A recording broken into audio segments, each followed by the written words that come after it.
Smart শহরে ফুটপাত দখলের অভিযোগ, নির্মাণ দখলদারিতে ভাঙছে সরকারি জনস্বার্থের স্বপ্ন। মেয়রের বাড়ির কাছেই অবাধে গড়ে উঠছে অবৈধ স্থাপনা। প্রশাসনিক নীরবতায় বাড়ছে জন অসন্তোষ। রাজধানী আগরতলাকে জলজট মুক্ত ও আধুনিক নগরীতে পরিণত করতে চলছে স্মার্ট সিটির একাধিক প্রকল্প।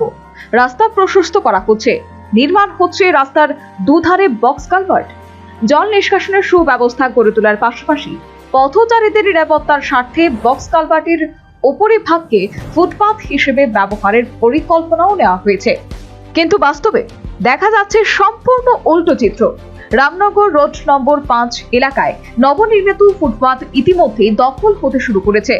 একাধিক অবৈধ দোকান গড়ে উঠেছে ফুটপাতের উপরেই। আরো কিছু অবৈধ দোকান এক্ষেত্রে গড়ে ওঠার অপেক্ষা মাত্র, ফলে সাধারণ মানুষের চলাচল বাধাগ্রস্ত হচ্ছে। প্রশ্ন উঠছে, তাহলে কি কোটি কোটি টাকার স্মার্ট সিটি প্রকল্প শুধুই কাগজে কলমে সীমাবদ্ধ? সবচেয়ে বড় প্রশ্ন, স্থানীয় বিধায়ক তথা আগরতলা পৌর নিগমের মেয়রের বাড়ি থেকে মাত্র অল্প দূরত্বেই যদি এমন প্রকাশ্যে ফুটপাত দখল হয়, তাহলে প্রশাসন কি সত্যিই কিছু দেখছে না? অভিযোগ, প্রভাবশালী মহলের মদতেই ফুটপাত দখল চলছে। অভিযোগ অত্যন্ত গুরুতর। এখন শহরবাসীর মুখে একাধিক প্রশ্ন। প্রথমত, স্মার্ট সিটির ফুটপাত নির্মাণ শেষ হতেই কিভাবে সেখানে অবৈধ দোকান গড়ে উঠল?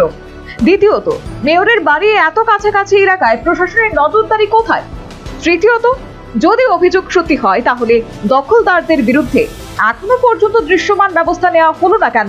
ফুটপাতের উপর নির্মাণ সামগ্রী মজুত করে চলছে বাড়িঘর নির্মাণ। এক্ষেত্রে যে জনস্বার্থ বিঘ্নিত হচ্ছে তা বলাই বাহুল্য। এই সমস্ত ঘটনায় স্বভাবতই প্রশ্ন উঠছে, স্মার্ট সিটির স্বপ্ন কি তবে দখলদারের কাছে আত্মসমর্পণ করছে?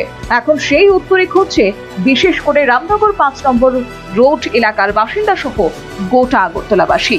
Bureau report, News vanguard.